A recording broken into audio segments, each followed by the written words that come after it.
ça doit kiffer.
Hello tout le monde!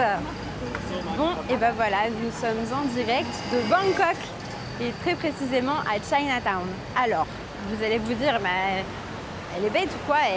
Elle nous a dit qu'ils allaient à Ayutthaya. Oui, effectivement. Dans la vidéo précédente, je vous annonçais qu'on allait prendre le train pour aller à Ayutthaya. Chose que l'on a faite. Ayutthaya, ça s'est très bien passé, mais je n'ai rien filmé. Je n'ai rien filmé parce que, alors déjà d'une, ça ressemblait énormément au temple d'Angkor, puisque les temples là-bas ressemblent beaucoup à ça. Et puis du coup, je me suis dit, je ne vais pas remettre la même chose, ça sert à rien. Voilà, donc il n'y aura pas d'image sur Ayutthaya, mais voilà, on a profité de cette petite escapade là-bas pour se reposer, chiller, ne pas mettre de réveil le matin. Donc voilà, et hier, non c'était ce matin, et donc ce matin on a pris à nouveau le train donc à Ayutthaya pour venir ici à Bangkok. Et donc l'aventure démarre ici. Alors tout ce que je peux vous dire déjà, donc on est arrivé, donc là il y a une heure et demie, un truc comme ça, il n'y a pas très longtemps qu'on est arrivé. On a notre hôtel qui est situé donc juste à côté de Chinatown, et franchement c'est dingue. On adore déjà, franchement, c'est trop stylé, c'est trop bien.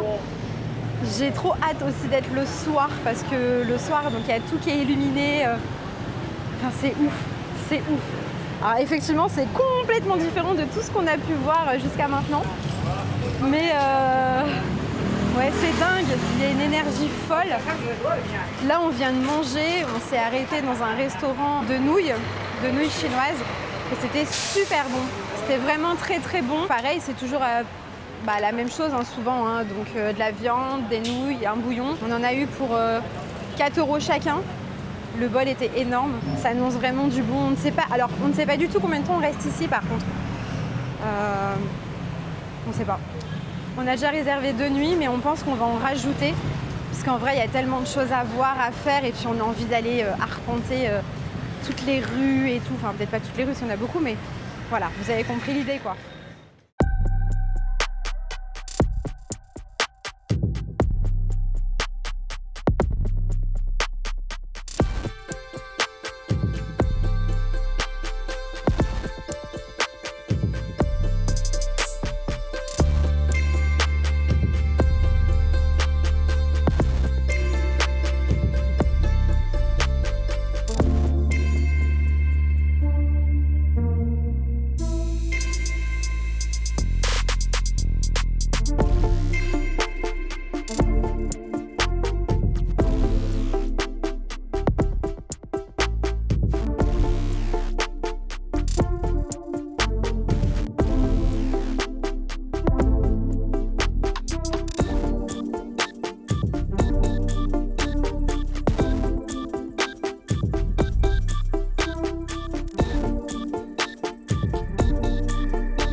Hello tout le monde. Bon, il était temps pour moi de prendre un petit peu la caméra et de vous expliquer un peu tout ce qu'on fait. Donc là, c'est notre deuxième jour, troisième jour donc sur Bangkok. Bon, franchement, on adore. Hein. Hier, on a encore marché au moins entre 15 et 16 km, je crois. Bon, en fait, on va de quartier en quartier, on visite pas mal de choses. Alors, j'ai filmé un petit peu hier. Je vous mettrai de toute façon des images. Je sais pas encore dans quel ordre je vais faire cette vidéo, mais voilà, je vais bidouiller un petit truc. Voilà, encore une nouvelle journée. Je pense que ça va être encore bien. Alors, on découvre des quartiers. C'est dingue. Ce mélange de quartiers complètement différents, c'est vraiment fou. Il y a aussi énormément de varans malais dans Bangkok. On en voit des gros, ils sont énormes. Alors je sais pas aussi si vous aviez remarqué, mais effectivement le sud de la Thaïlande est touché par des inondations.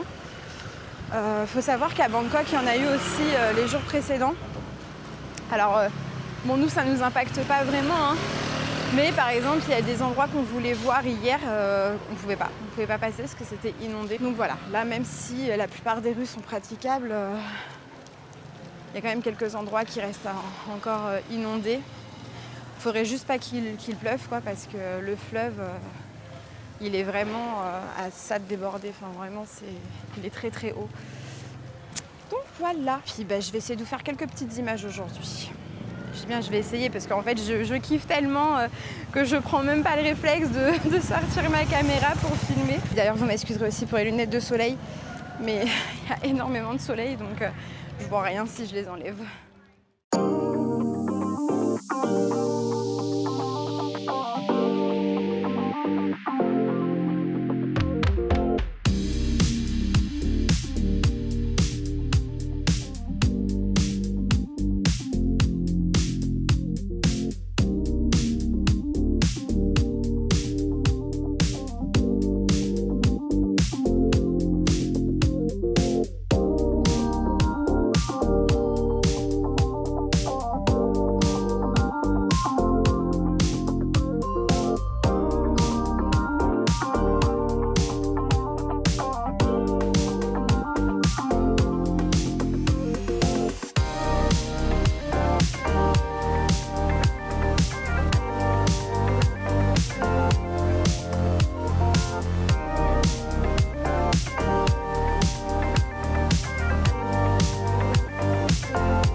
Salut tout le monde!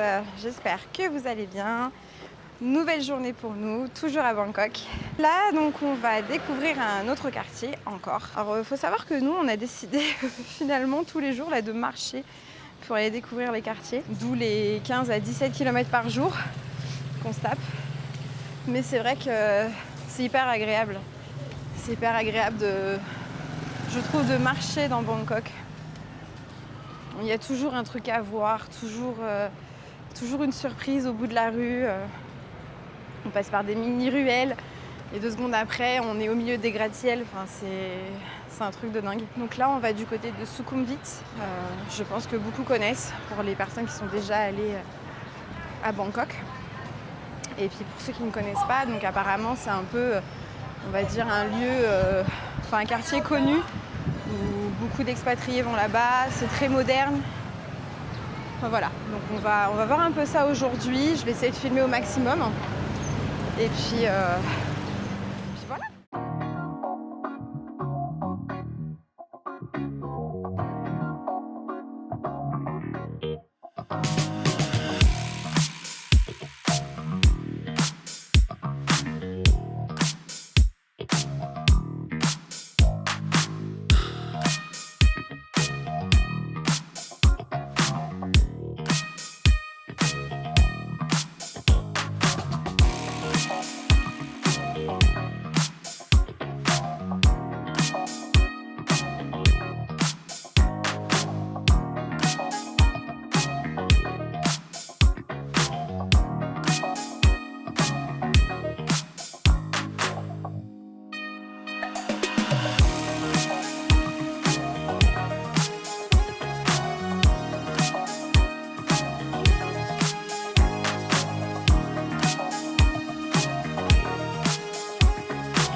Hello tout le monde, j'espère que vous allez bien.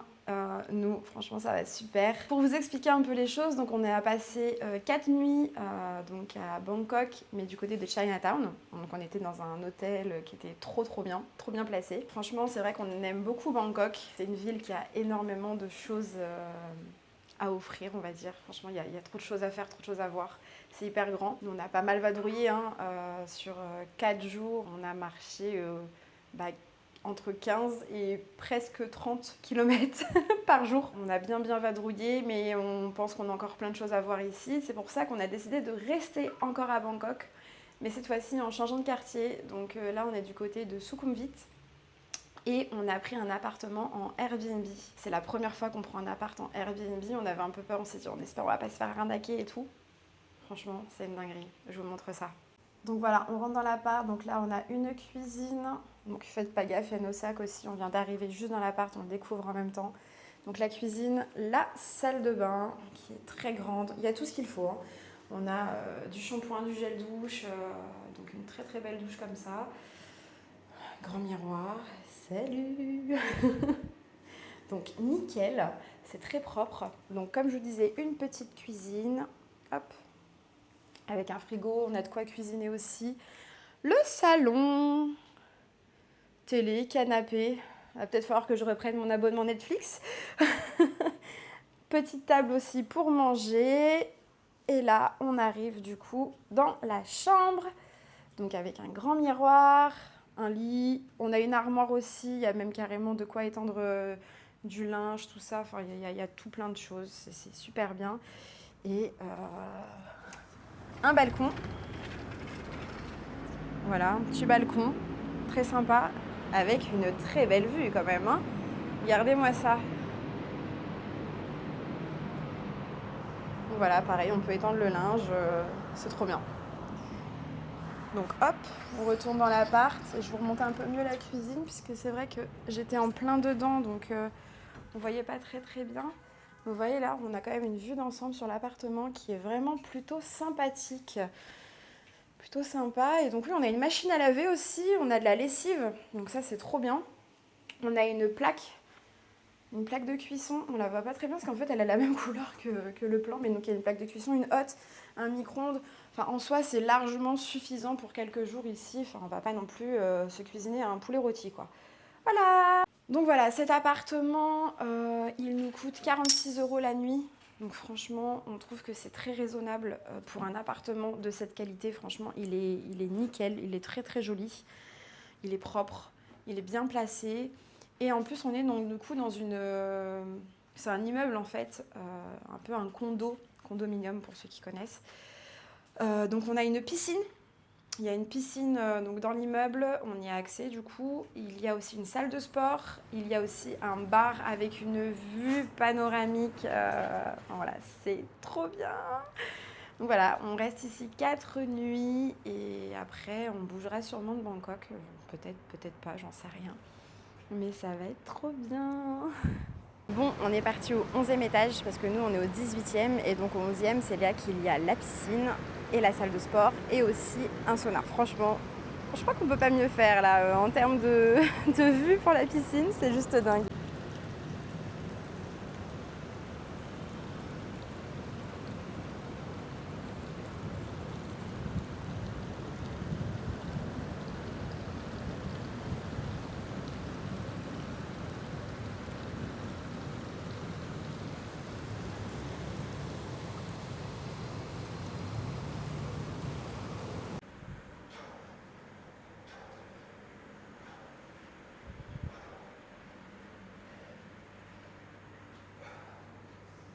Donc je vous ai filmé un tout petit peu la salle de sport parce qu'il y avait quand même 2 personnes qui s'entraînaient donc je voulais pas trop les déranger. La salle de sport a l'air dingue, hein. Il y a de quoi faire et puis surtout la vue de la salle de sport ça donne envie.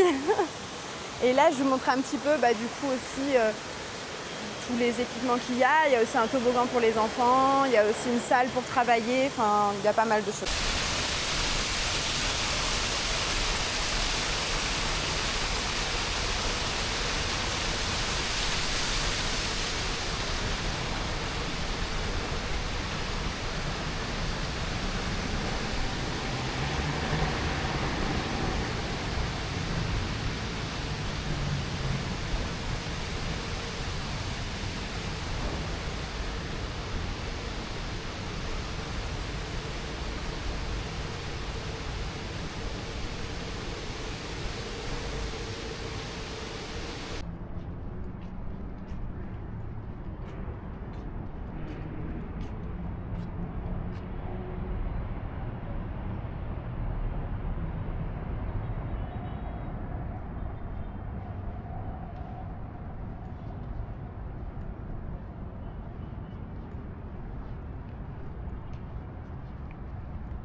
Non mais vous avez vu cette vue de dingue du bar qui a du coup tout en haut de l'immeuble, donc au 46e étage.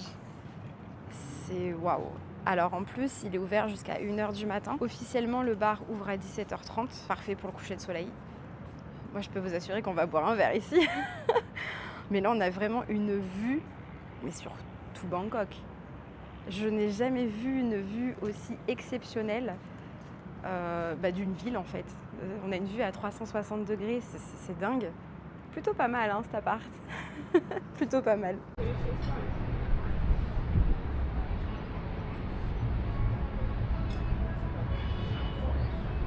Hello tout le monde. Bon, aujourd'hui, on vous emmène avec nous pour aller manger chez un ancien chef, chef Ga. Donc on n'est pas du tout dans un endroit touristique, vous en doutez bien. Là, on est dans la vie locale à 100%, donc c'est toujours à Bangkok. Apparemment, ce chef est réputé pour faire le meilleur porc croustillant de Bangkok. Donc on va goûter ça. À savoir que donc ici, nous de ce qu'on avait lu, c'est des toutes petites ruelles. Je n'aime pas employer ce terme parce que pour moi c'est très réducteur mais en gros ça s'apparente un peu à un bidonville. Mais pour moi, voilà, je vais pas appeler ça un bidonville, que j'aime pas. Ouais, j'aime pas ce terme, je trouve ça très réducteur. Je vais essayer de vous filmer un peu tout ça après. Et puis je vous filmerai aussi le plat. On verra bien ce que ça donne.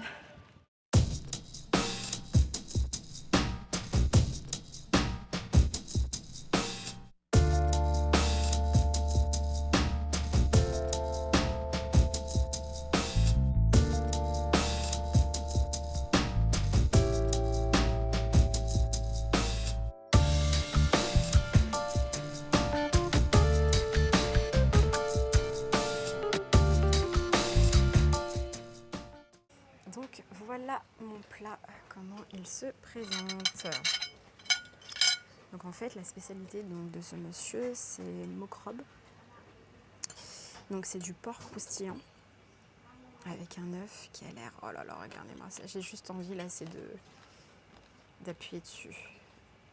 Oh là là, oh c'est beau. Avec du riz bien sûr.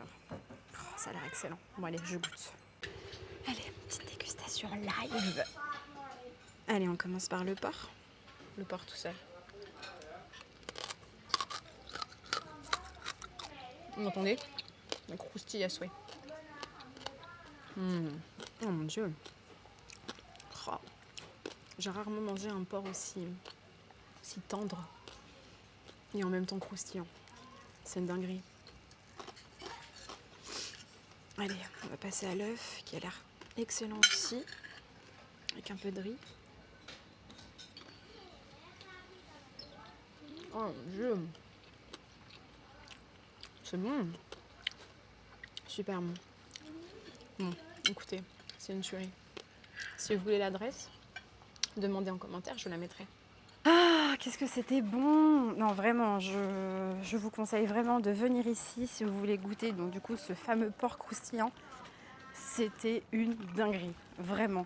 Alors, je suis un peu à contre-jour, je sais pas si vous allez me voir. J'essaie de baisser un peu la caméra.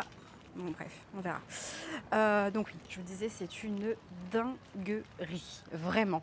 Le porc est hyper croustillant et hyper tendre en même temps. Enfin, c'est dingue.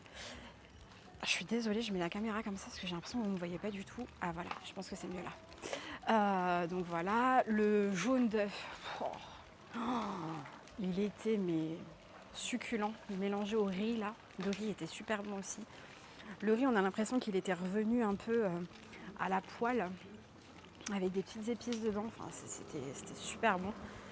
Et en plus, c'est pas cher. C'est vraiment pas cher. Donc, donc là, ça nous a coûté 80 bahts donc pour deux. Bon, nous, on avait lu que ça ressemblait à un bidonville, tout ça. Franchement, en toute honnêteté, non, pas du tout. Nous, en tout cas, on a l'habitude maintenant de passer dans ce genre d'endroit. Pour moi, ça me fait plus penser à un petit village très local plutôt qu'à un bidonville, clairement. Alors, c'est sûr que si vous n'avez pas du tout l'habitude de sortir des lieux touristiques et de vous immerger vraiment dans la vie locale, automatiquement, ça peut vous faire un petit choc. Mais nous, on a tellement l'habitude maintenant que, voilà, ça nous fait plus rien. Et puis c'est mignon, en plus c'est hyper calme, c'est trop bien. Franchement, je vous conseille vraiment de venir ici. Très bon, pas cher, c'est au calme, en plein dans la vie locale. Que demander de plus ?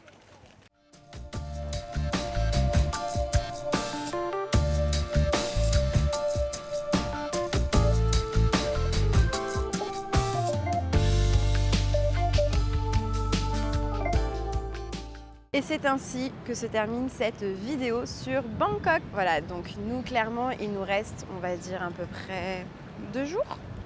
Allez, 1 jour. On va profiter, on va chiller. On va profiter aussi de notre petit quartier. Là ce soir on a mangé en bas de l'immeuble. Il y a, on va dire, une petite place avec plein de petits restaurants pour manger. Enfin des restaurants, des petits stands et de nourriture différentes. Un peu comme un food market, mais là c'était plus de la cuisine internationale. Enfin, il y a vraiment de tout. Et donc ça c'était super sympa. On a pris un bon burger, il était super bon. Ouais, il faut bien se faire plaisir des fois. Et puis voilà. Et ensuite, on ne sait toujours pas où on va. On ne sait pas. Le sud sûrement, mais où exactement, on n'en sait rien. Donc la suite dans la prochaine vidéo.